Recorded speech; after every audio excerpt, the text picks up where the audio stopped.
Continuando con la segunda parte de la segunda clase. Vamos a complicarlos más. La verdad que tengo ganas de complicarles la vida. No, en realidad de facilitarles la vida. Vuelvo a hacer hincapié, colegas. La psicofarmacología se estudia razonando. Porque después es mucho más fácil.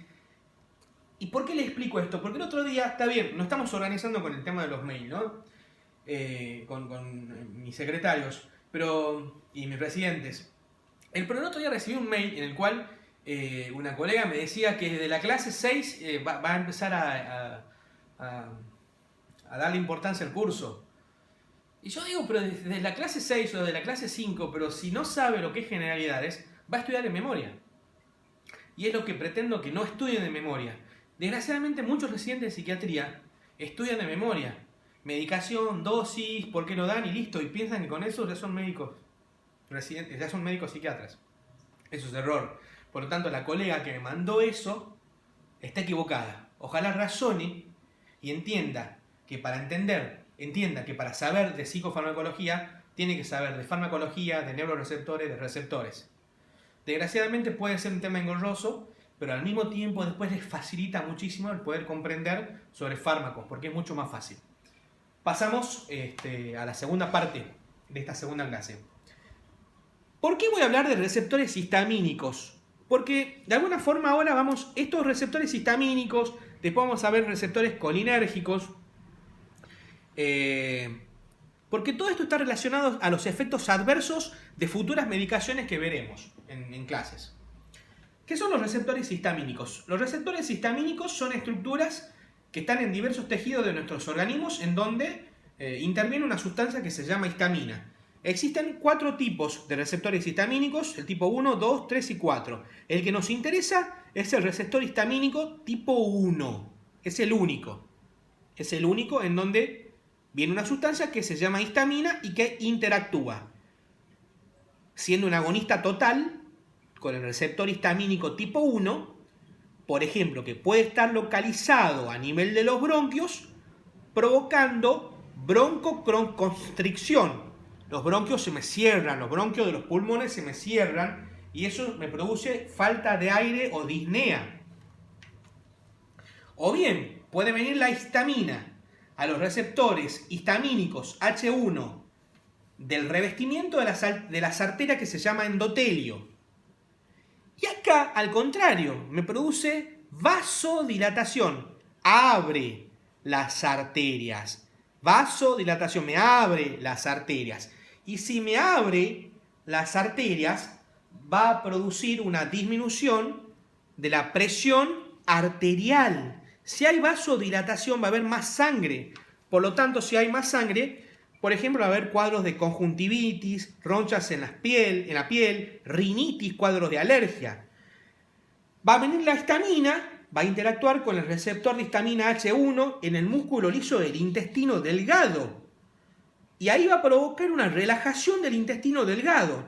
Y si hay relajación del intestino delgado, ¿qué va a haber? Diarrea.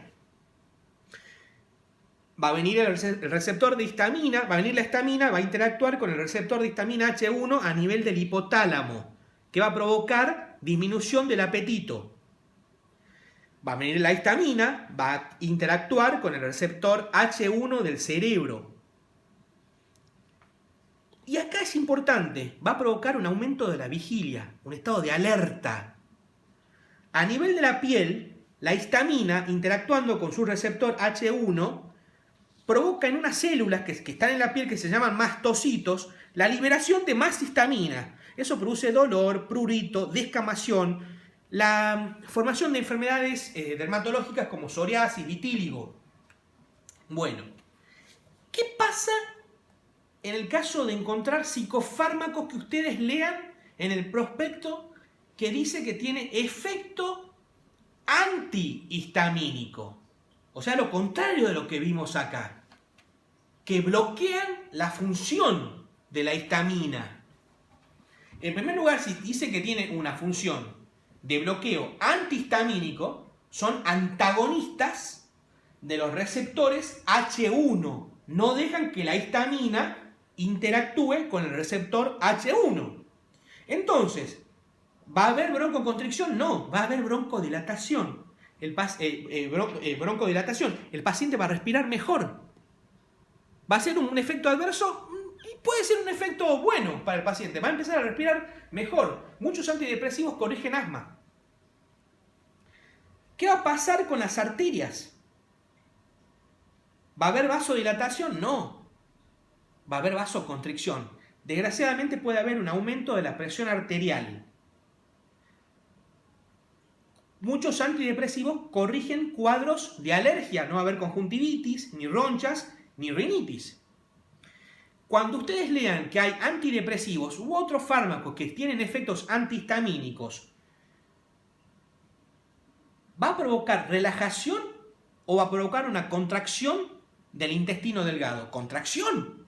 Todo lo opuesto de lo que venía provocando. Entonces, no va a haber diarrea, va a haber constipación, sequedad.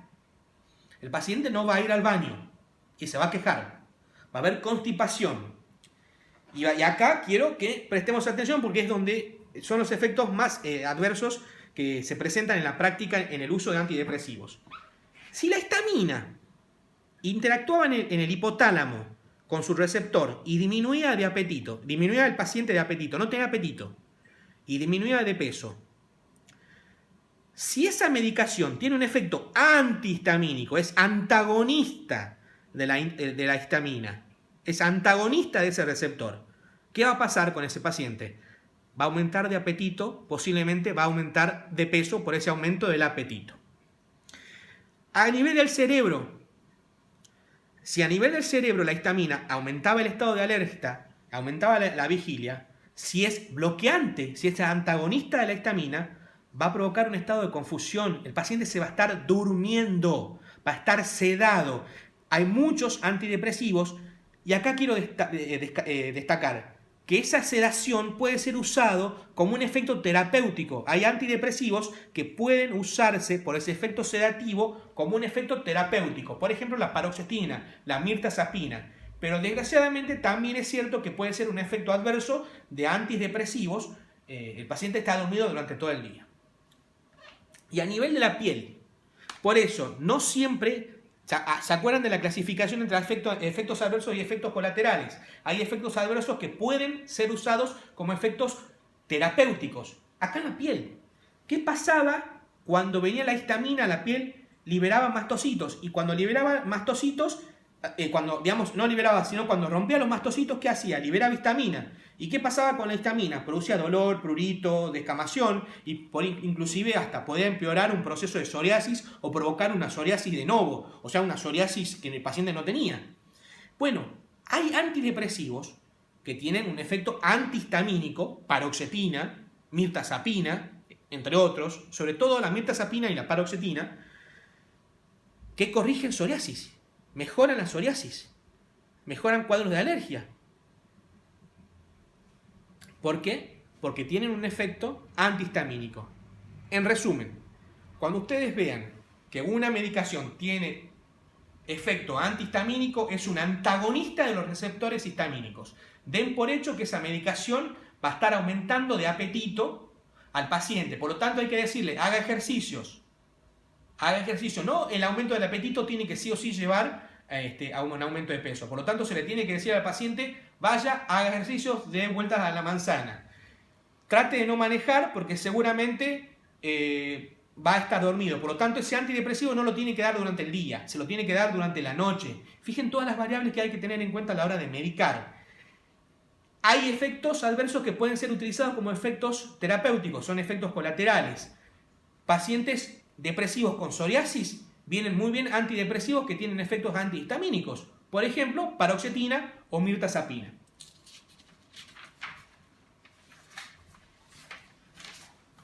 Receptores colinérgicos, también los nombro por los efectos adversos de las medicaciones. Los receptores colinérgicos se dividen en dos tipos. Los nicotínicos, que están en el sistema nervioso central y en el músculo esquelético, ¿no? Los músculos que nos permiten mover el cuerpo. Y los receptores muscarínicos, acá prestemos atención, que es acá donde tenemos que darle importancia. Los receptores colinérgicos de tipo muscarínicos están en el sistema nervioso central están a nivel ocular, están en el corazón, que se llama músculo cardíaco, y están en el músculo liso. Cuando yo digo músculo liso, digo por ejemplo, el tubo digestivo. Por ejemplo, a nivel del sistema nervioso central, ¿sí? Si yo activo un receptor muscarínico, si yo activo un receptor muscarínico, el paciente va a estar en alerta. Por el contrario, si hay una medicación anticolinérgico, ¿cómo va a estar el paciente? Confuso, va a estar dormido. Gente, por eso no hay que estudiar en memoria. A nivel ocular, el receptor muscarínico a nivel ocular disminuye la presión ocular.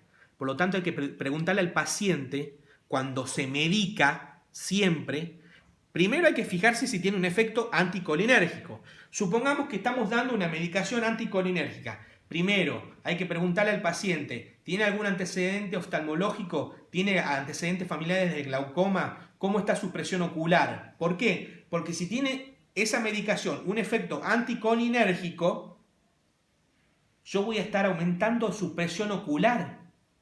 ¿Por qué? Porque la función muscarínica disminuye la presión ocular. Pero si yo la bloqueo, ¿qué voy a estar provocando? Un aumento de la presión ocular. Esto es un juego muy lindo. Corazón. A nivel muscarínico, produce bradicardia. Perdón, produce bradicardia, sí, mil disculpas, produce bradicardia.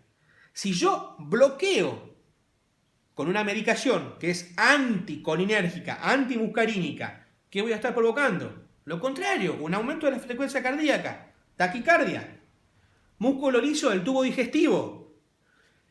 El receptor muscarínico, ¿qué me va a provocar? Bien, prestemos atención. Me va a provocar vasoconstricción, aumento de la presión arterial y me va a provocar constipación. Pero si yo bloqueo con una medicación que tenga un efecto anticolinérgico, ¿qué voy a estar teniendo? Disminución de la presión arterial y de alguna manera una relajación del músculo liso del tubo digestivo. Por lo tanto, ¿qué va a estar teniendo el paciente? Diarrea. ¿Vamos bien? En síntesis, cuando ustedes vean una medicación que tenga un efecto anticolinérgico, el paciente puede estar confuso, podemos aumentar la presión intraocular, por lo tanto estamos obligados a preguntarle antecedentes oftalmológicos, va a desarrollar taquicardia, va a aumentar su presión arterial y va a aumentar su presión arterial y va a presentar diarrea.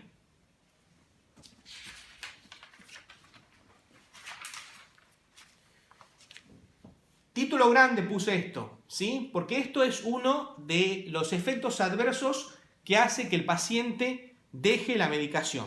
Y tiene toda la razón del mundo, porque acá tenemos que hacer una autocrítica, todos los profesionales de la salud mental, porque podemos estar corrigiendo la depresión, pero si de alguna manera no estamos viendo la parte sexual de un paciente, no estamos dando calidad de vida. Efectos sexuales. El paciente se puede quejar de falta de erección, de disminución de la libido, de falta de eyaculación o de eyaculación tardía. No voy a hablar de sexualidad porque eso lleva mucho tiempo. Bien, todas esas etapas, fundamentalmente en el uso de antidepresivos, en el caso del hombre se queja de la disminución de la libido.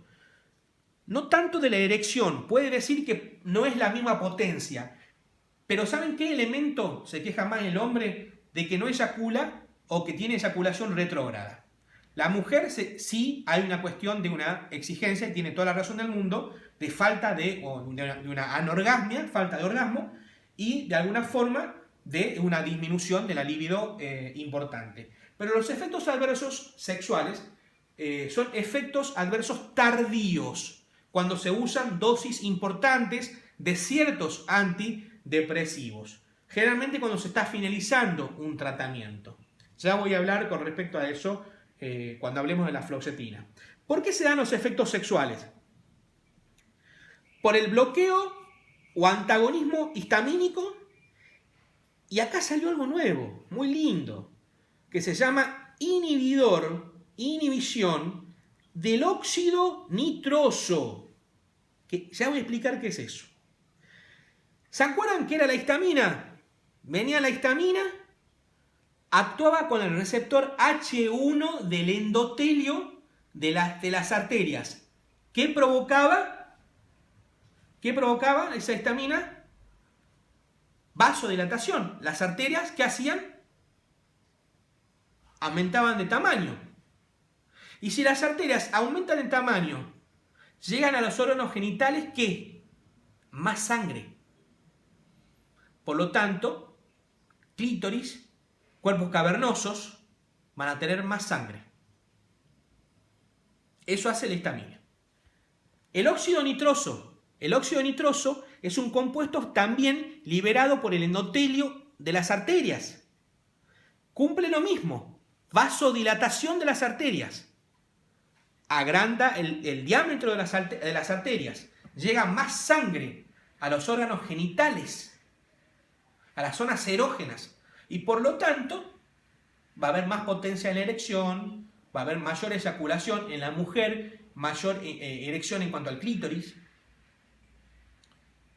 Pero ¿qué ocurre si damos medicaciones que tienen un bloqueo o antagonismo o efecto antihistamínico y además, como voy a explicar con la fluoxetina, tienen un efecto inhibidor del óxido nitroso? Den por hecho de que estamos alterando el efecto, estamos provocando efectos sexuales. Es decir, los efectos sexuales por antidepresivos se deben, pregunta de examen, al bloqueo histamínico, al efecto antihistamínico, al bloqueo de los receptores H1 de la histamina y al inhibidor y a la inhibición de la producción del óxido nitroso del endotelio de las arterias. ¿Qué pasa entonces? En vez de haber vasodilatación, ¿qué va a haber? Vasoconstricción. Y si hay vasoconstricción, llega menos sangre a los órganos genitales. Por supuesto, menos erección, entre otras cosas. Espero que haya quedado claro. Bueno, a partir de aquí, si todo lo demás fue estudiado de manera exhaustiva, profunda, con responsabilidad, será lo más lindo y divertido de la psicofarmacología, porque empezaremos a ver fármacos y farmacoterapia. Vamos a empezar con el primer grupo de antidepresivos, que son los inhibidores selectivos de la recaptación de la serotonina. Ya que estamos, inhibidores selectivos de la recaptación de la serotonina actuaban sobre el SERT. Algunos síntomas de la depresión nada más cubrían. ¿Cuál era el que no atacaban? La voluntad. Solamente corregían tristeza, angustia, placer. Pero hasta ahí. Pero no la voluntad. Nada, quería ponerlos a prueba. Dentro de los inhibidores selectivos de la recaptación de la serotonina hay varios tipos. Hoy vamos a ver solamente la fluoxetina, pero empieza lo más lindo, mientras hayan estudiado lo anterior. Fluoxetina. La fluoxetina es un potente inhibidor de la recaptación de la serotonina. Es decir, que tiene una gran función sobre la serotonina. Es un potente inhibidor de la serotonina. Hace que la serotonina funcione en gran medida. ¿Y cómo lo hace? Bloqueando al SERT. ¿Es lo único que hace? No. Se ha visto que tiene una función muy débil, de inhibir la recaptación de noradrenalina y dopamina. Pero ustedes me dirán, entonces, ¿por qué está en este grupo? Porque es muy débil la función. Para tener esta función se deben utilizar dosis muy altas, las más altas de todas. Vuelvo a repetir, la fluoxetina es un inhibidor de la recaptación de la serotonina potente. Da mucha serotonina, bloqueando al SERT, pero también tiene una función muy débil, de inhibir la recaptación de la noradrenalina y de la dopamina, pero siempre a dosis muy altas. Prácticamente es muy débil esa función. ¿Qué otra función farmacodinámica tiene la fluoxetina? Tiene un efecto anticolinérgico. Y ya los pongo a prueba. Si tiene un efecto anticolinérgico, ¿qué podría estar provocando?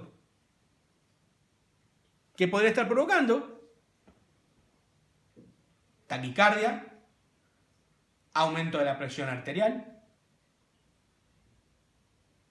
diarrea.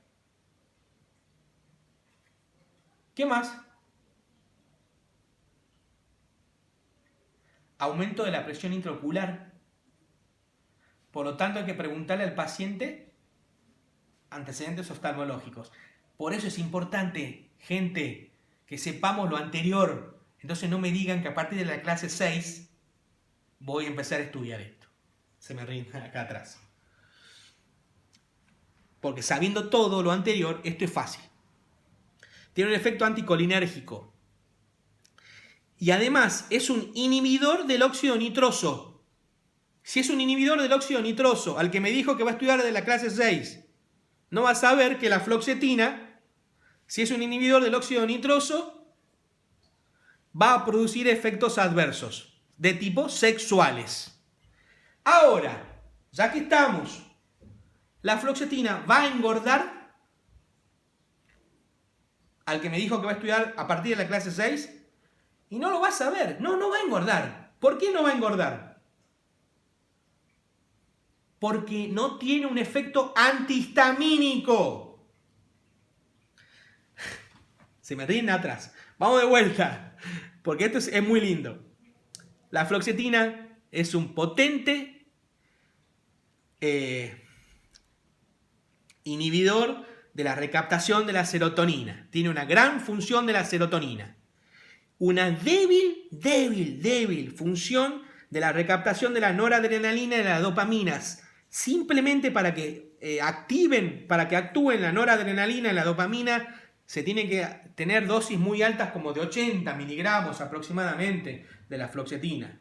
Sí tiene efecto anticolinérgico y de alguna manera inhibe al óxido nitroso, por lo tanto va a tener efectos adversos de tipo sexuales. No tiene efecto de tipo antihistamínico, por lo tanto no seda ni engorda. La fluoxetina viene en comprimidos de 20 miligramos por lo general. Su dosis terapéutica es de 20 a 80 miligramos de administración vía oral, metabolización hepática, gran distribución en el organismo. Su órgano blanco, ¿cuál es? El sistema nervioso central. La excreción a nivel renal. Vida media, espero que se acuerden el concepto, 48 horas.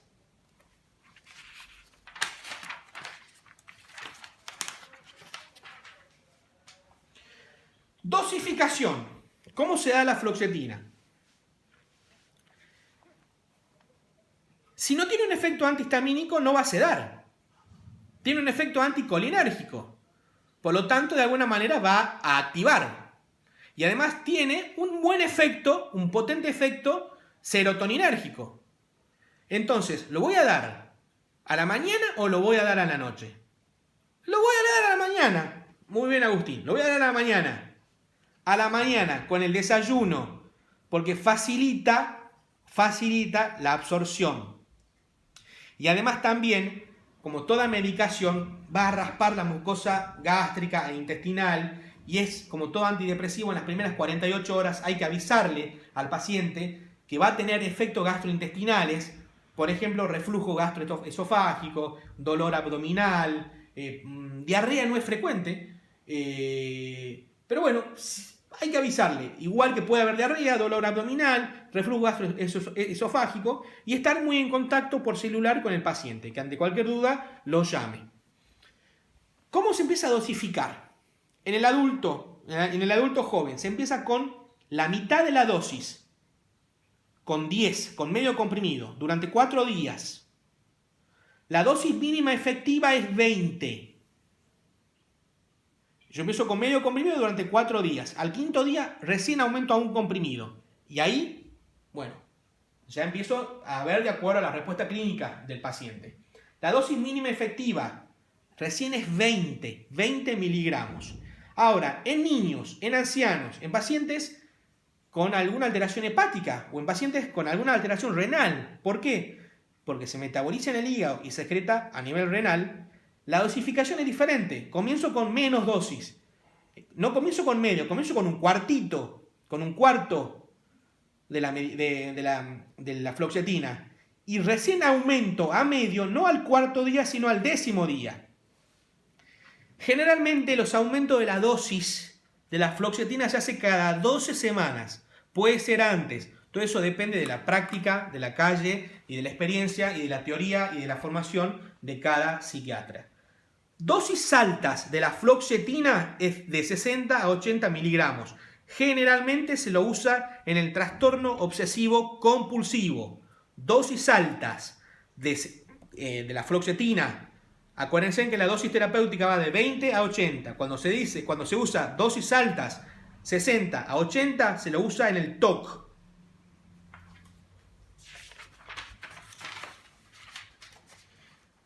¿A dónde más se puede usar la fluoxetina? Y acá algunos se van a sorprender.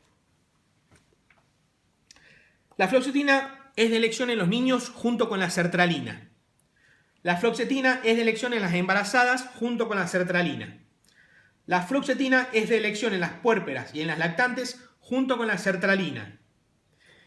La fluoxetina se puede dar en los ancianos, pero no es de elección.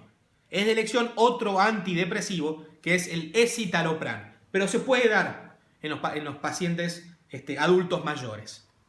Efectos adversos gastrointestinales, sexuales, ¿por qué era? Por inhibición del óxido nitroso. Acuérdense. ¿Podría ser efectos sexuales por ser antagonista antihistamínico? No, porque no tiene esa función.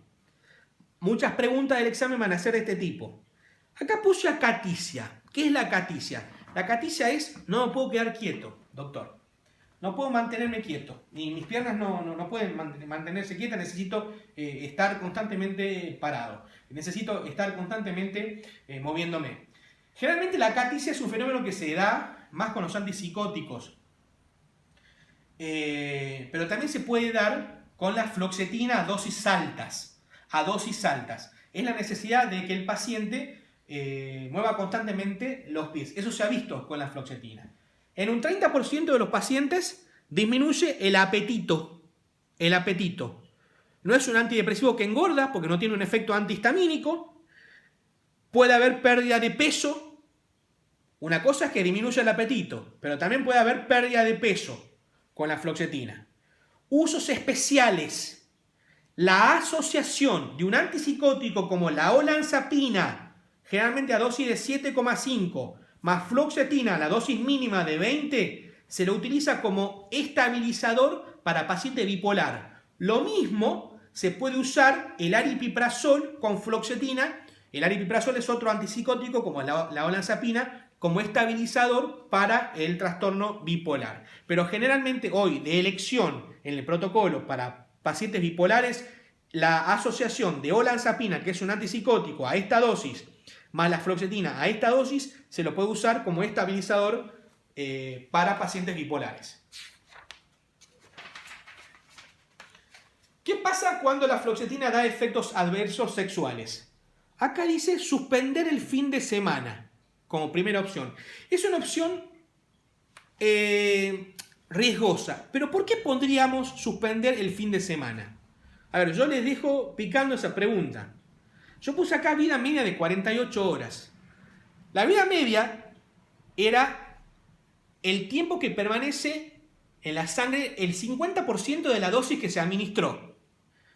O sea que está 48 horas, para hacerlo más simple, la medicación, el medicamento está 48 horas en la sangre. Yo suspendí la medicación y está 48 horas en la sangre. Entonces, si el paciente tiene efectos adversos sexuales, uno le puede decir, está bien, usted suspende el viernes, sábado y domingo, no lo tome y esté con su pareja el fin de semana. Sería muy estructurado. Estaríamos estructurando la sexualidad y además también sería riesgoso, porque también podríamos provocar una recaída en su cuadro anímico. Por lo tanto, esto ya no se habla. ¿Sí? Esto se hace antes de suspender el fin de semana la fluoxetina, aprovechando su vida media de 48 horas, de que permanece en sangre 48 horas. Lo que se hace cuando hay efectos sexuales es disminuir la dosis, disminuir su dosis, porque es dosis dependiente, cambiar por otro antidepresivo que no provoque efectos adversos, o bien, por ejemplo, trabajar sobre la sexualidad. Primero, discriminar si de alguna manera los efectos adversos, si de alguna manera la sexualidad no se debe a un cuadro depresivo todavía. Bueno, y en el caso del hombre, de alguna manera, el uso de vasodilatadores, como por ejemplo el sildenafil. Farmacoterapia. ¿Cuándo podemos usar la fluoxetina? Para el trastorno depresivo mayor, para el trastorno de ansiedad generalizada, para el trastorno por ataque de pánico. Puede ser usado en la depresión o en la distimia del trastorno límite de la personalidad. Es de elección junto con la sertralina en la depresión en niños y en embarazadas, en niños y en adolescentes también, y en embarazadas. Es de utilidad en la bulimia, ¿sí? Porque disminuye el número de atracones. Por lo tanto, también se lo usa en el trastorno por atracones. Aprovechando que de alguna manera también puede bajar de peso, y acá espero que se entienda, la obesidad tratada en equipo de manera interdisciplinaria, con terapia, con nutricionista, la fluoxetina también puede ayudar a disminuir de peso. Por lo tanto, en la obesidad mórbida podría ser importante el uso de la fluoxetina. Puede, no es de elección, pero puede ser utilizado en el trastorno por déficit de atención con hiperactividad, no es de elección, pero puede ser utilizado. Como expliqué recién, también puede ser utilizado como asociado a la olanzapina, como un estabilizador del ánimo, para en el caso del trastorno bipolar. Y el cutting, las autoflagelaciones. Hoy por hoy, los únicos estudios de la Asociación de Psiquiatras Americanos indican que el único antidepresivo que está indicado para el tratamiento de las autoflagelaciones o cutting sin una patología de base, o sea, sin un TLP de base, sin una bulimia, sin una anorexia de base, simplemente el cutting, las autoflagelaciones de por sí, ayudado obviamente con una psicoterapia, es la fluoxetina. Por lo tanto, yo pongo también la fluoxetina. Bueno, empezamos lo más lindo de la farmacología. Les pido que vean. La primera clase tiene que estar súper estudiada. Y de esta segunda clase les pido la primera parte muy estudiada. La segunda parte es mucho más linda. Y ahora empezó la parte más linda de la psicofarmacología. Las dos partes de esta segunda clase va a estar en el canal de YouTube que me armaron acá los chicos. Y bueno, va a ser subida en mi Facebook, que es público. La próxima semana daré la tercera clase, que será también un día jueves. Igual tengan en cuenta mi laburo, mi trabajo. Y otra cuestión, les pido disculpas todavía a los psicólogos que todavía no recibieron los mails. La verdad que no esperábamos tanta repercusión, tenemos más de 3.000 inscriptos. ¿sí? Entonces les pido paciencia. Ya irán recibiendo con el correo de los días. Agustín, ¿me quería decir algo? Que comenten los videos. Bien, y de alguna manera, cuando los chicos acá lo vayan subiendo a los videos al canal de YouTube, que estaría bueno bueno, acá me dicen, yo de tecnología hace poco, pero que vayan poniendo me gusta en los videos del canal y que comenten, porque ahí sí podemos responderle. No solo yo, sino que mis residentes pueden responderle directamente. Así que bueno. Los exámenes, hay muchas preguntas que estoy recibiendo. ¿Cuándo serán los exámenes? Bajen un poquito la ansiedad. Los que están recibiendo los mails se dan cuenta que son varias clases para tener los parciales, ¿sí? El primer parcial, los parciales van a ser exigentes. No se regala nada. Si estamos buscando certificación, hay muchos cursos en internet que hay que pagar mucho y que le dan un buen certificado con un buen puntaje. Está bárbaro. Yo también lo hice. Los parciales van a ser exigentes, pero van a tener recuperación. Todos los parciales van a tener que estar aprobados. La recuperación, todas las que me pidan, todas las veces que sea necesaria, porque la idea es que ustedes se formen en esto. Los exámenes parciales, no va a haber un examen final, va a haber exámenes parciales. Van a ser por mail, serán enviados distintos exámenes parciales por mail a cada uno. Algunos se subirán directamente al canal. Y bueno, necesito que las preguntas lo hagan directamente al canal de YouTube, porque bueno, esta semana fue medio caótica para mí y para los residentes. Ahí es más práctico poder responder, ¿sí? Mucho más práctico para todos. No solo respondo yo, sino van a responder los residentes que prácticamente están respondiendo por mí. Muchas gracias.